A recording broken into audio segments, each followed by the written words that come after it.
Hello everyone, I welcome you all in my YouTube channel Hi-Fi Arjun Classes. In this video, we are going to discuss about matter in our surrounding, जो कि chapter है class 9th का। पहला chapter है science में और वो chapter है केमिस्ट्री का। तो इस चैप्टर में हम देखने वाले हैं मैटर, हमारे आसपास के मैटर। तो डिफिनेशन जैसा कि लिखी हुई है, एनीथिंग दैट ऑक्यूपाई स्पेस, कोई भी चीज जो क्या करती है, स्पेस लेती है। विच ऑक्यूपाई स्पेस, जो जगह लेती है और क्या करती है, जिसका कुछ ना कुछ मास होता है। Anything which occupy space and have mass, space को कहते हैं वॉल्यूम भी कह सकते हैं। कहीं कहीं लिखा होता है कि जिसका मास और वॉल्यूम होता है उसे कहा जाता है मैटर। तो सारी चीजें जो हमारे आसपास दिख रही हैं, पेंसिल है, कार है, बुक है, एप्पल है, रेन है, सॉस है, मिल्क है, ये सारी चीजें क्या है, मैटर है। अब मैटर में सबसे ज्यादा जो पूछे जाने वाली चीज है वो कहा जाता है एयर। पूछा जाता है एयर मैटर है या नहीं। क्वेश्चन में भी शायद लिखा हुआ है कि is air is a matter और नॉट। तो सबसे मेन बात है कि एयर जो है वो मैटर है। अगर हम एक बैलून की हेल्प लें, एक गुब्बारे को अगर हम फुलाएं तो वो क्या होगा, ज्यादा एरिया लेना शुरू कर देगा, वॉल्यूम लेना शुरू कर देगा। और उसको अगर वजन किया जाएगी नॉर्मल बैलून के कंपैरिजन में वो ज्यादा हैवियर होगा।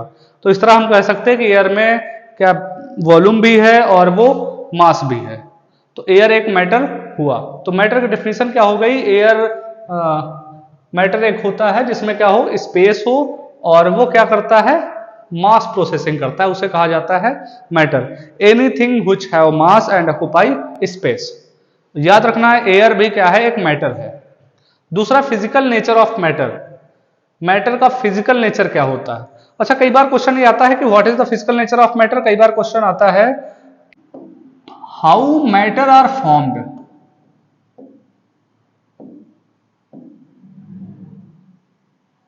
कई बार ये क्वेश्चन आता है कि how matter are formed, matter कैसे बने हुए हैं। या सेम क्वेश्चन हो सकता है कि what is the physical nature of matter. Physical nature of matter, matter का फिजिकल नेचर क्या है। या सेम हो जाएगा मैटर बने कैसे हैं। तो मैटर जो बने हैं वो किससे बने हैं, पार्टिकल से। Matter is made of particle, matter जो है पार्टिकल से बने हैं। और दूसरी और चीज है उसकी साइज के बारे में कहा गया है कि size of matter, the size of these particle is very small। अगर एक लाइन में हम कहें कि matter is form by the very small particle, दो लाइन करें तो matter is made up of particle, the size of particle is very small. तो ये दो क्वेश्चन हो गए जो जिनका आंसर एक ही है। एक हो गया फिजिकल नेचर और दूसरा हो गया how matter are formed. Physical nature of matter, या मैटर कैसे बने हुए हैं। अगला टॉपिक जो इसमें आता है वो आता है characteristic of particle of matter. अभी मैटर किससे बने थे, पार्टिकल से। जब वो बने होते हैं तो उनके बीच में कुछ कैरेक्टरिस्टिक आती है। वो कैरेक्टरिस्टिक क्या है, उनको जरा देख लेते हैं। पहली है पार्टिकल ऑफ मैटर। यहां एक बात देखना, यहां पे जो टर्म रिपीट हो रहा है वो मैटर की बात ना होके पार्टिकल ऑफ मैटर की बात हो रही है। पार्टिकल ऑफ मैटर में प्रॉपर्टीज क्या हैं कि उनके बीच में स्पेस होगा। Particle of matter have space between them. Space कैसे होगा, देखो अभी क्या है कि इस कंटेनर में वाटर है और हम क्या कर रहे हैं, साल्ट या शुगर ऐड कर रहे हैं और वो ऐड भी हो रही है, गायब हो जा रही है। तो वो गई कहां पे, तो वो उनके स्पेसेस में चली गई। When we add sugar in water, the sugar get vanish, where it gone between the spaces that present in the water। अगला क्या है कि ये एक दूसरे को अट्रैक्ट करते हैं। मैटर के बीच में स्पेस होगा और वो एक दूसरे को अट्रैक्ट करेंगे। अगर हम चॉक को तोड़ना चाहें तो आसानी से तोड़ सकते हैं, वहीं आयरन की बॉल को तोड़ना चाहें तो पॉसिबल नहीं होगा, क्योंकि इसमें ज्यादा फोर्स ऑफ अट्रैक्शन है, इसमें फोर्स ऑफ अट्रैक्शन कम है, तो उसको आसानी से तोड़ सकते हैं। अगला, particle of matter always in continuous motion. तो तीन चीजें याद रखनी है, पार्टिकल ऑफ मैटर के बीच में स्पेस होता है, और वो एक दूसरे को अट्रैक्ट करते हैं और वो कॉन्टिन्यूअस मोशन में रहते हैं। मोशन में कैसे? अभी देखो एक ड्रॉप हमने क्या कहते हैं इंक की इसमें डाली और ये क्या हुआ, आधे में फैली, फिर वो पूरे में डिस्पर्स हो गई। तो इससे ये प्रूव होता है कि कॉन्टिन्यूअस मोशन में है, जिसकी वजह से ये कलर पूरे में फैल गया। एक्चुअल में ये पिंक कलर किसका है? पोटेशियम परमैंगनेट का। हो सके आप जब डिटेल में पढ़ोगे तो पोटेशियम परमैंगनेट जो है वो पिंक कलर का होता है। ठीक है, या आप नॉर्मली इसको कलर मान सकते हैं, इंक मान सकते हैं, जो पूरे में फैल जा रही है। तो तीन चीजें आपको याद रखनी है, स्पेस होता है अट्रैक्ट करते और कॉन्टिन्यूअस मोशन में होते हैं। Particle of matter have space between them, particle of matter attract each other, particle of matter always in continuous motion. तो इतनी चीजें आपको याद रखनी है। अगली चीज देखते हैं, स्टेट ऑफ मैटर। मैटर के स्टेट के बारे में। कितनी स्टेट होती हैं? एक्चुअल में टोटल तो 5 होती हैं, लेकिन अगर मेन स्टेट देखें तो मेन कितनी होती हैं? 3 होती हैं। There are 3 main state of matter. जब आप 3 बता रहे हो तो एक बात को याद रखना है कि जब आप 3 बता रहे हो तो आपको इस वर्ड का यूज करना है, नहीं तो कोई आपके उसको रॉन्ग कर सकता है, वो कहेगा 5 होती। अगर आप मेन वर्ड यूज कर रहे हो तो आप बोल सकते हो कि देयर आर 3 मेन स्टेट। मैंने मेन बोली है। और चौथी स्टेट क्या है? प्लाज्मा स्टेट है। और पांचवी है बोस-आइंस्टीन कंडेंसेट। प्लाज्मा में क्या होता है? आयोनाइज्ड गैसेज होती हैं, चार्ज गैसें होती हैं। बोस-आइंस्टीन कंडेंसेट में क्या होता है? गैसेस को कंडेंस कर दिया जाता है। जिनकी डेंसिटी, ऐसी गैसेज जिनकी डेंसिटी बहुत ही कम है, उनको कंडेंस किया गया है। तो पांचवा स्टेट, ये चौथा है और ये पांचवा स्टेट। तो 3 स्टेट आपको पता ही है, सॉलिड, लिक्विड और गैस। जैसे वाटर जो है बर्फ रहता है सॉलिड में, और लिक्विड में पानी बन जाता है, और गैस में वो वेपर फेज में रहता है। जैसे आपके ये क्या है? सॉलिड स्टेट के हैं, ये आपके लिक्विड है, और ये क्या है? गैस है। पेंसिल, कार, बुक, ये सब सॉलिड है आपके। मिल्क है, जूस है, ये आपका लिक्विड है। और क्या कहते हैं? स्टीम है, और भी क्या कहते हैं? वाटर वेपर है। ये सारे क्या है? आपके गैसेस स्टेट में है। अब सबसे इंपॉर्टेंट टर्म आता है यहां पे इस चैप्टर का, वो ये है conversion of state of matter. एक क्वेश्चन आपसे पूछा जाता है कि is there is a possibility of conversion of state of matter? क्या स्टेट ऑफ मैटर को बदल सकते हैं? तो yes, by temperature and pressure. Temperature और प्रेशर को चेंज करके हम क्या कर सकते हैं? इनको बदल सकते हैं। कई बार यह पूछा जाता है कि सॉलिड से लिक्विड कैसे कर सकते? तो हीट करके। वापस कैसे आ सकते? कूल करके। लेकिन वहीं पे कहा जाए कि हम स्टेट को कैसे कन्वर्ट कर सकते, किसी का नाम ना लिया जाए, तो स्टेट को चेंज करेंगे टेम्परेचर और प्रेशर से। अब यहां पे ये जो टर्म है, ये चीज आया है, ये बहुत ज्यादा इंपॉर्टेंट है और लर्न करने वाली चीज है कि सॉलिड से लिक्विड चेंज होने को कहा जाता है फ्यूजन। इसका एक टर्म और यूज होता है जो घरों में यूज होता है, उसको कहते हैं मेल्टिंग।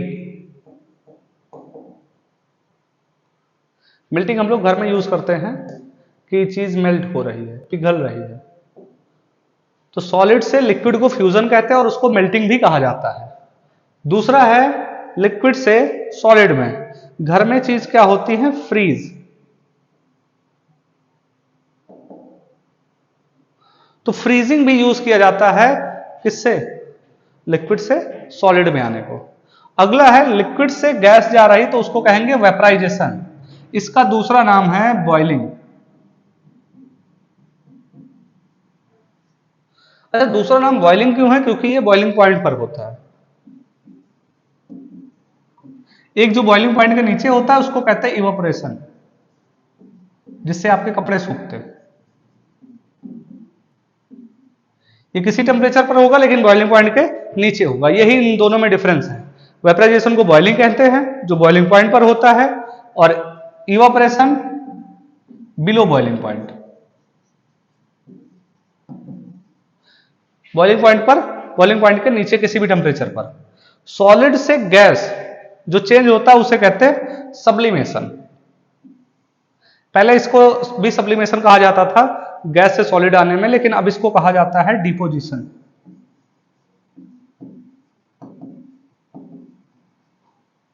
तो कन्वर्जन है जो क्या कहते हैं एक से दूसरे स्टेट में कन्वर्ट होने के प्रोसेस को कहा जाता है। अगर इसमें क्वेश्चन ऐसे पूछा जा सकता है व्हाट इज फ्यूजन, तो conversion of solid state to liquid state is term as conversion, is term as fusion. अगला है लेटेंट हीट। अभी हमने देखा कि क्या कहते हैं एक स्टेट से दूसरे स्टेट में हम कन्वर्ट कर रहे हैं।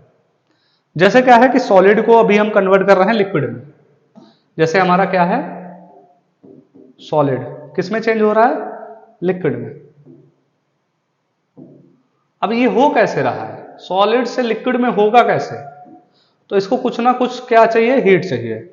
अब इसी हीट को कहते हैं लेटेंट हीट, मतलब वो हीट जो एक स्टेट से दूसरे स्टेट में कन्वर्ट करने के लिए जरूरी है, उसे कहा जाता है latent heat. The hidden heat, उस हिडन हीट को कहते हैं जो रिक्वायर्ड होती है तो change the state of matter, matter के स्टेट को चेंज करने के लिए जो हीट रिक्वायर होती है उसे कहा जाता है लेटेंट हीट। और वो क्या करती है, ब्रेकिंग द फोर्स, फोर्स को ब्रेक करती है, सॉलिड के फोर्स को ब्रेक करेगी और क्या बनाएगी, उसको लिक्विड बनाएगी, तो उसे कहा था लेटेंट हीट। अब लेटेंट हीट ऑफ फ्यूजन होता है, जैसे आपको फ्यूजन पीछे बताया कि फ्यूजन क्या होता है, सॉलिड से लिक्विड, तो सॉलिड से लिक्विड चेंज होने में जितनी हीट चाहिए उसे कहा जाता है लेटेंट हीट ऑफ फ्यूजन। अभी आपको बताया वेपराइजेशन, तो वेपराइजेशन क्या होता है, लिक्विड से गैस, तो लिक्विड से गैस चेंज होने में जो लेटेंट हीट चाहिए उसे कहा जाता है लेटेंट हीट ऑफ वेपराइजेशन। ये जैसे डिफिनेशन दी गई है, latent heat of fusion, latent heat of vaporisation. The heat energy required to change 1 kg of solid. अच्छा, स्टैंडर्ड जो वैल्यू है वो यूज की जाती है, जैसे 1 kg सॉलिड को चेंज करने के लिए किस पर, उसके मेल्टिंग पॉइंट पर, क्योंकि फ्यूजन क्या होता है, जो चीजें मेल्ट होती है वो मेल्टिंग पॉइंट पर मेल्ट होंगी, तो at it melting point. Atmospheric pressure 1 atm, 1 atmospheric pressure normal time में लग रहा होता है। तो ये स्टैंडर्ड चीजें कुछ ली गई हैं, जैसे केजी 1 kg स्टैंडर्ड लिया गया है, एटमॉस्फेरिक प्रेशर 1 एटमॉस्फेरिक प्रेशर लिया गया है, और टेम्परेचर जो है मेल्टिंग पॉइंट लिया गया। और बाकी फ्यूजन और लेटेंट हीट आपको पता है, फ्यूजन होता है सॉलिड से लिक्विड, और लेटेंट हीट जो हीट रिक्वायर होती है, जो हीट रिक्वायर है सॉलिड से लिक्विड चेंज होने में उसे कहा जाता है लेटेंट हीट ऑफ फ्यूजन। और लिक्विड से गैस के लिए वेपराइजेशन, और ये किस पे होगा, बॉइलिंग पॉइंट पर होगा। कुछ स्पेशल टर्म आए हैं उनको जरा पढ़ लेते हैं। कंप्रेसिबिलिटी आया है, कंप्रेसिबिलिटी एक्चुअल में ये है क्या, कंप्रेस करना, वर्ड बना है कंप्रेस से। किसी चीज को हम कितना कंप्रेस कर सकते हैं, दबा सकते हैं, दबा के उसके वॉल्यूम को कितना हम डिक्रीज कर सकते हैं। Ability to decrease the volume of any substance is term as compressibility. अगला है फ्लूइडिटी। फ्लूइड क्या होते हैं, जो बहते हैं, प्रॉपर्टी टू फ्लो। और फ्लूइडिटी कौन, लिक्विड और गैस, लिक्विड एंड गैस, दो फ्लूइड होते हैं और फ्लूइडिटी प्रॉपर्टी उनके पास होती है। डिफ्यूजन, डिफ्यूजन होता क्या है, डिफ्यूजन का मतलब होता है मिक्स होना, रेट ऑफ इंटरमिक्सिंग, एक दूसरे में मिक्स होना, उसे कहते हैं डिफ्यूजन। अगला है kinetic energy. Kinetic energy, energy due to motion, जो पार्टिकल जितना मोशन कर रहा है उसके पास उतनी काइनेटिक एनर्जी, तो energy due to motion of particle. अगला रिजिडिटी, रिजिड मतलब होता है hard, property to maintain its shape, अपने शेप को कोई कितना मेंटेन कर रहा है उसे कहा जाता है रिजिडिटी, रिजिड, वो उतना ज्यादा रिजिड है। When external force is applied, जब फोर्स लगाया जाए तो कोई चीज अपने शेप को कितना मेंटेन कर रही है। अगला है, दो एग्जांपल आपको याद ही करने हैं। डिपोजिशन का एग्जांपल ड्राई आइस, जिसे कहा जाता है सॉलिड CO2। ड्राई आइस आजकल स्टेज में यूज होता है धुआं के लिए, और क्या कहते हैं आजकल मैरिज में भी इसका यूज किया जाता है, ड्राई आइस का, सॉलिड CO2 का। छोटे छोटे बर्फ के टुकड़े रख दिए जाते हैं और वो धीरे धीरे क्या होते हैं, बादल की तरह कन्वर्ट होते रहते हैं। अगला है स्नो, जो बर्फबारी होती है हिली एरियाज में, तो वो क्या होता है, वेपर स्टेट से सीधा सॉलिड स्टेट में आ जाती है, तो वो डिपोजिशन के एग्जाम्पल हो गए। एग्जाम्पल ऑफ सब्लिमेशन, सब्लिमेशन क्या होता है, सॉलिड से सीधा गैस, अभी ये गैस से सीधा सॉलिड आ रहा था और ये सॉलिड से सीधा गैस। कैम्फर, कपूर, कपूर जल के सीधा वेपर स्टेट में। और आयोडीन, आयोडीन भी क्या है, वेपराइज हो जाता है, जैसे सनलाइट पड़ती है वो वेपराइज हो जाता है, हीट करो वेपराइज हो जाएगा। नेफ्थलीन बॉल, जो बॉल होती है वो भी सीधा क्या होती है, डिसअपियर हो जाती है, धीरे धीरे छोटी होते गायब होती रहती है, लिक्विड में कन्वर्ट नहीं होती। तो ये कुछ डिफिनीशन थे इस चैप्टर में जो बहुत ज्यादा इंपॉर्टेंट थे। अगला है इवापोरेशन। इवापोरेशन होता क्या है, अभी थोड़ा सा हमने डिस्कस किया था वेपराइजेशन के साथ में इवापोरेशन को। वेपराइजेशन में बताया था कि बॉइलिंग होता है बॉइलिंग पॉइंट पर, वेपराइजेशन का दूसरा नाम बॉइलिंग। लेकिन यहां पे क्या है, इवापोरेशन, ये बॉइलिंग पॉइंट के नीचे होगा। ये लिक्विड से गैस में तो कन्वर्ट होगा, लेकिन कहां, बिलो इट्स बॉइलिंग पॉइंट। जो वाटर का बॉइलिंग पॉइंट होता है 100, उसके नीचे, मतलब ये क्या होगा, उतना गर्म नहीं होगा, खौलेगा नहीं, ऐसे ही चेंज हो जाएगा। जैसे हमारे कपड़े सूखते हैं, बॉयल नहीं होते वो, उसे कहा जाएगा evaporation. The phenomena of change of liquid state to vapour state at any temperature below its boiling point. अब इस पे कौन कौन सी चीजें इफेक्ट करती है, ये बहुत ज्यादा इंपॉर्टेंट है, क्योंकि इस चैप्टर में केवल हम इवापोरेशन पढ़ रहे हैं। जो भी क्वेश्चन हमारे आएंगे 90% क्वेश्चन इवापोरेशन पर डिपेंड करेंगे, तो ये फैक्टर पढ़ने बहुत ज्यादा जरूरी है। तो सबसे पहला है सरफेस एरिया, दूसरा है टेम्परेचर, तीसरा है विंड स्पीड, चौथा है नेचर ऑफ लिक्विड, और है पांचवा ह्यूमिडिटी। अच्छा, ये चार जो हैं ये डायरेक्टली प्रोपोर्शन है।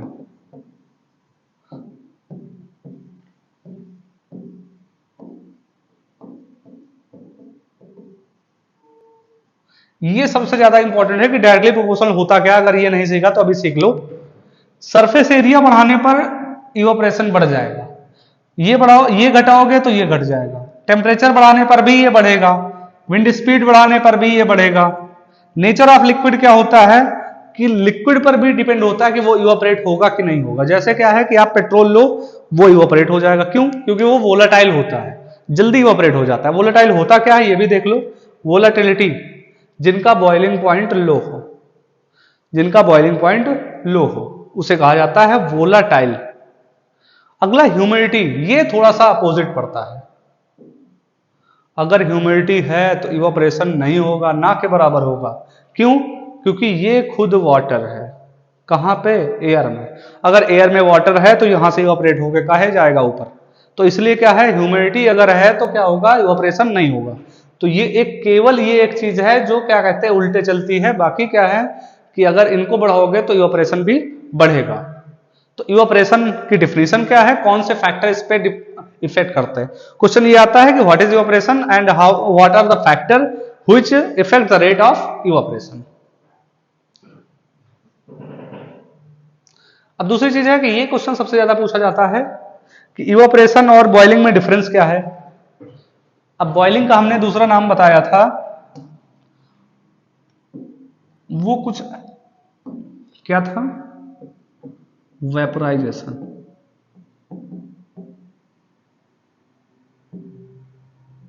अच्छा, वेपराइजेशन इसका नाम था क्यों, क्योंकि ये बॉइलिंग पॉइंट पर होता है। किस पर होता है, तो पहला डिफरेंस तो ये देख सकते हैं, it occur at boiling point, it occur at any temperature but below boiling point. ये क्विक प्रोसेस है, जितना जल्दी करोगे, जितना जल्दी हीट करोगे उतना जल्दी बॉयल होगा। ये स्लो प्रोसेस है, धीरे धीरे होगा, सनलाइट धीरे धीरे पड़ रही है। It take place throughout the liquid, ये पूरे लिक्विड से कन्वर्ट होगा। और ये क्या है, केवल सरफेस है, इसीलिए इवापोरेशन को कहा जाता है सरफेस फिनोमिना। क्यों कहा जाता है, क्योंकि यह केवल सरफेस से कन्वर्ट होता है वेपर में। इसमें बबल फॉर्म होते हैं, पानी गर्म करते हैं बबल बनते हैं, तो बॉइलिंग में क्या होंगे, बबल फॉर्म होंगे, इसमें बबल नहीं बनेंगे। दूसरा है टेम्परेचर रिमेन कांस्टेंट, गर्म कर रहे हैं गर्म ही रहेगा, कोई वो नहीं होगा। टेम्परेचर में चेंज, टेम्परेचर में चेंज, चेंज की जगह आप सीधा यहां पढ़ लो, इट कॉजेस कूलिंग, तो इवापोरेशन से कूलिंग होती है। Thermal energy supplied by energy source. इसके लिए क्या आपको हीट करने के लिए कोई सोर्स चाहिए, और इसके लिए सप्लाइड बाय सराउंडिंग। सराउंडिंग से खुद ले लेगा, टेम्परेचर खुद ले लेगा, सनलाइट खुद ले लेगा, सरफेस एरिया खुद ले लेगा। तो यहां इसके क्या है, ये सराउंडिंग से लेगा, लेकिन यहां क्या है, हमें कोई ना कोई सोर्स देना पड़ेगा। तो ये डिफरेंस है दोनों में, बॉइलिंग और इवापोरेशन में। बॉइलिंग का दूसरा नाम है वेपराइजेशन। अगला है सॉलिड, लिक्विड और गैसेस की कुछ प्रॉपर्टी। कौन से रिजिड होते, कौन से कंप्रेसिबिलिटी किसके पास होती है, फ्लूइडिटी किसके पास होती है। तो ये सारी इनकी क्या कहते हैं, सॉलिड, लिक्विड और गैस की प्रॉपर्टीज हैं। अब कुछ क्वेश्चन है, how does evaporation causes cooling. इस चैप्टर में सबसे इंपॉर्टेंट क्वेश्चन यही है कि why does evaporation causes cooling. Evaporation से कूलिंग क्यों होती है। आपको जितने क्वेश्चन इस चैप्टर में मिलेंगे, सब क्वेश्चन आपको इवापोरेशन से ही मिलेंगे या कूलिंग से ही मिलेंगे। इसको और उस क्वेश्चन का रिलेशन इससे होगा। तो इवापोरेशन से कूल क्यों होती है कि जब भी इवापोरेशन होता है तो वो हीट जो एब्जॉर्ब करता है वो कहां से करता है, सराउंडिंग से करता है। इस बात को हमें याद रखना है। Evaporation occur when the particle of liquid absorb heat from surrounding. जब इवापोरेशन होगा तो वो कैसे होगा, पार्टिकल एब्जॉर्ब करेंगे हीट को सराउंडिंग से, और वहां सराउंडिंग की एनर्जी क्या होगी, डिक्रीज होगी। सराउंडिंग की एनर्जी डिक्रीज होगी।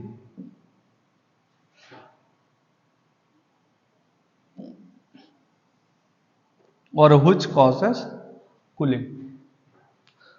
बाकी आप पूरा पढ़ सकते हो कि कूलिंग क्यों होती। मेन क्या है कि एब्जॉर्ब करते हैं हीट को सराउंडिंग से। जो इवापोरेट हो रहे हैं वो एनर्जी को सराउंडिंग से एब्जॉर्ब करेंगे और क्या होंगे, स्केप हो जाएंगे, और वहां की एनर्जी डिक्रीज हो जाएगी। डिक्रीज होने को मतलब होता है कूलिंग। टेम्परेचर गिरने का मतलब होता है ठंडा होना, और हेंस इट कॉजेज कूलिंग। सारे क्वेश्चन जितने मिलेंगे वो सब इसी से रिलेटेड मिलेंगे। या आप इवापोरेशन से उसको कनेक्ट करना है या करना है कूलिंग।